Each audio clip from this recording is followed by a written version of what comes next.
Exercise 9.1 का fifth question देखते हैं।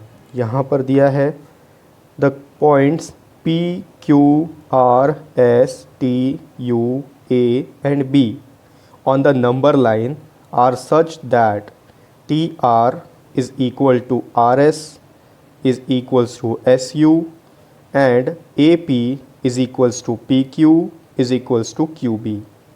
Name the rational numbers represented by P, Q, R and S। एक number line हमको यहाँ पर दिया हुआ है और उस नंबर लाइन में कुछ पॉइंट्स को मार्क किया गया है जिसका नाम आप अगर देखोगे तो USRT जो ज़ीरो के लेफ़्ट साइड में है यानी कि निगेटिव नंबर्स हैं, और राइट साइड में अगर आप देखोगे तो वहाँ पर APQB दिया हुआ है जो पॉजिटिव इंटीजर्स है या फिर पॉजिटिव रेशनल नंबर हैं। यहाँ पर हमको बताया गया है कि जो डिस्टेंस है उनके बीच का जो पॉइंट्स यहाँ पर मार्क किया गया है, जैसे कि TR है तो TR का जो डिस्टेंस है वो SR के इक्वल है या RS के इक्वल है, और RS का जो डिस्टेंस है वो SU के इक्वल है, यानी कि ये लोग जितने भी पॉइंट्स हैं वो इक्वल पार्ट्स में डिवाइडेड हैं। वैसे ही राइट साइड में भी अगर आप देखोगे तो AP का जो डिस्टेंस है वो PQ के इक्वल है और QB के भी इक्वल है। तीनों का जो डिस्टेंस है वो सेम है, यानी कि यहाँ पर भी तीनों पॉइंट्स को इक्वल पार्ट में डिवाइड किया गया है। अब हमको ये पूछ रहा है कि यहाँ पर आप देखोगे तो T का जो है मार्किंग है वो -1 पे है, यानी कि T का वैल्यू -1 है और U का वैल्यू जो है वो -2 है। वैसे ही राइट साइड में A का वैल्यू 2 है और B का वैल्यू 3 है। जो अननोन यहाँ पर मार्किंग है यानी कि S, R, P और Q, इनका वैल्यू हमको बताना है रेशनल नंबर में कि इनको किस रेशनल नंबर से रिप्रेजेंट किया जा सकता है। तो यहाँ पर कुछ नहीं है, बस इनका वैल्यू फाइंड आउट करना है। वैल्यू हम फाइंड आउट कर लेंगे तो हमको पता चल जाएगा कि वहाँ पर कौन सा रेशनल नंबर आएगा। चलिए इसको वाइट बोर्ड में आपको ज़्यादा अच्छे तरीके से समझा सकता हूँ, क्योंकि वहाँ पर मैं आपको नंबर लाइन बना के आपको दिखाऊंगा कैसे कैसे इसको सॉल्व करना है। ये जो नंबर लाइन दिया हुआ है आपके टेक्स्ट बुक में, इसको थोड़ा ध्यान से देखो। पहले ज़ीरो के लेफ़्ट साइड तो निगेटिव इंटीजर होता है और ज़ीरो के राइट साइड में पॉजिटिव इंटीजर होता है। इसका मतलब APQB इनके बीच में जो भी रेशनल नंबर्स होंगे वो पॉजिटिव होंगे, और इस साइड अगर आते हैं तो T और U के बीच में जितने भी रेशनल नंबर्स होंगे वो निगेटिव होंगे। अब यहाँ पर ध्यान से देखो, क्वेश्चन में हमको बता दिया है, गिवन में क्या दिया हुआ है, TR जो है TR is equals to RS is equals to UT, यानी कि ये जो डिस्टेंस है ये और ये तीनों इक्वल हैं। ठीक है, वैसे ही यहाँ पर अगर आप देखोगे तो AP is equals to PQ is equals to QB। Left side में जब भी आते हैं मतलब ज़ीरो के जब भी लेफ़्ट साइड हम आते हैं तो निगेटिव इंटीजर शुरू हो जाता है, और ज़ीरो के लेफ़्ट साइड में लेफ़्ट से ही काउंटिंग शुरू होता है। यहाँ देखो -1 के बाद -2 फिर -3 आता है, इसीलिए TR is equals to RS is equals to SU दिया है। लेकिन यहाँ पर ये दिया हुआ है कि AP is equals to PQ is equals to QB। यहाँ पर नहीं लिख सकते अपन कि US is equals to SR is equals to RT। ठीक है, यहाँ पर उल्टा ही दिया हुआ है, इस साइड से इस साइड दिया हुआ है और यहाँ पर इस साइड से उस साइड दिया हुआ है, क्योंकि वो पॉजिटिव इंटीजर है। अब देखो आप ध्यान से, अगर ये तीनों इक्वल हैं, ठीक है, यानी कि ये तीनों जो यहाँ पर पॉइंट्स मार्क किए गए हैं ये तीनों का डिस्टेंस सेम है, तो हम लोग ये बोल सकते हैं कि -1 और -2 को 3 इक्वल पार्ट में डिवाइड किया गया है। ठीक है, ये पहला पार्ट हो गया TR, दूसरा पार्ट SR और तीसरा पार्ट SU। ये 3 इक्वल पार्ट्स में डिवाइडेड है। तो इससे हमको सबसे पहला चीज़ मिल गया कि डिनोमिनेटर में 3 आएगा। ठीक है, कोई भी फ्रैक्शनल नंबर कैसे बनता है, जितने पार्ट में वो डिवाइडेड होता है उसका वो डिनोमिनेटर आ जाता है। तो अब अगर 3 आ गया है तो आप यहाँ पर मार्किंग कर सकते हो इजीली।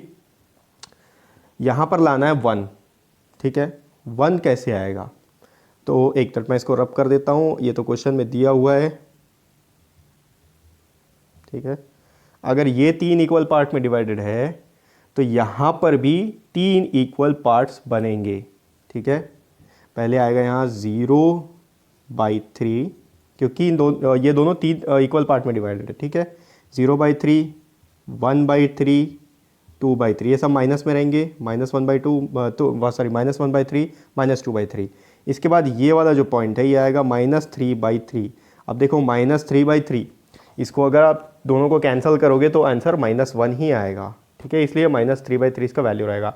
और यहाँ पर हम कैसे डिसाइड करेंगे कि क्या क्या आएगा, जितने पोर्शन में जितने पार्ट्स में ये दोनों पोर्शन डिवाइडेड है उतने पार्ट्स में ये दोनों पोर्शन भी डिवाइड होगा, ठीक है। यहाँ पर भी एक आएगा जिसका वैल्यू -1/3 होगा, और यहाँ पर एक वैल्यू आएगा जिसका वैल्यू -2/3 होगा, ठीक है।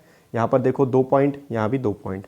आगे बढ़ते हैं, -3/3 के बाद ये इसका वैल्यू होगा -3, यहाँ पर लिख देता हूँ -4/3, और इसका वैल्यू होगा -5/3, और इसका वैल्यू -6/3। अब देख लो -6/3 को अगर हम डिवाइड करते हैं, 6 को 3 से डिवाइड करते हैं, क्या आएगा, 3 1 जा 3 नीचे हो गया, ऊपर बच गया 2 -2, यानी कि -2 यहाँ ऑलरेडी दे दिया है, तो -6/3 2 का वैल्यू है, ठीक है। तो ये r, यहाँ पर आपको r का वैल्यू मिल गया, therefore r is equals to -4/3 and s is equals to -5/3, ठीक है। ये लिखने से पहले आप यहाँ पर एक और चीज़ लिख सकते हो, since -1 and -2 are divided into 3 equal parts, therefore r is equals to -4/3, s is equals to -5/3। अब राइट साइड अपन चले जाते हैं। राइट साइड में अगर आप देखोगे तो 2 और 3 के बीच में ये दोनों पॉइंट्स दिए हुए हैं, और यहाँ पर भी जो है 3 इक्वल पार्ट्स है, क्योंकि क्वेश्चन में बता दिया है कि AP PQ के इक्वल है और PQ QB के इक्वल है, तीनों इक्वल हैं आपस में, तो 2 और 3 इक्वल पार्ट्स में डिवाइड होते हैं यहाँ पर। तो यहाँ पर भी आपको पता है कि डिनोमिनेटर 3 होगा, क्योंकि 3 इक्वल पार्ट में डिवाइड हो रहे हैं। तो यहाँ से स्टार्ट कर लेते हैं, तो 0/3 तो 0/3 ही रहेगा। यहाँ पर भी ये भी 3 पार्ट्स में डिवाइड होगा और ये भी 3 पार्ट में डिवाइड होगा, तो वैल्यू क्या आ जाएगा, इसका वैल्यू आएगा 1/3, इसका वैल्यू आएगा 2/3, इसका वैल्यू आएगा 3/3, इसका वैल्यू आएगा 4/3, इसका आएगा 5/3, इसका वैल्यू होगा 6/3। अब 6/3 तो 2 ही होता है, 3 1 3 3 2 6।